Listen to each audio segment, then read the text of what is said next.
এইভাবে পরিবর্তিত করবে CH3 CH2 OH থেকে CH2 সেকেন্ড বন্ড, এটি হচ্ছে সেকেন্ড বন্ড, সমান চিহ্ন দুবার দেওয়া হয়েছে CH2। তো আমরা এখানে করে দিচ্ছি যে CH3 CH2 OH, একে যদি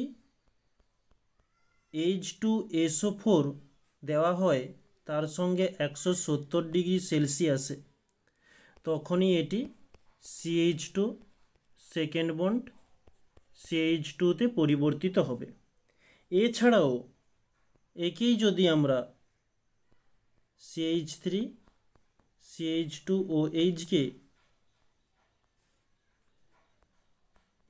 Al2O3 এবং 300 থেকে 350 ডিগ্রি সেলসিয়াস তাপমাত্রা দেওয়া হয়, এখানে অর দিয়ে দিই, তাপমাত্রা দেওয়া হয়, তাহলে একে এখান থেকে CH2 সেকেন্ড বন্ড CH2 তার সঙ্গে জল তৈরি হবে।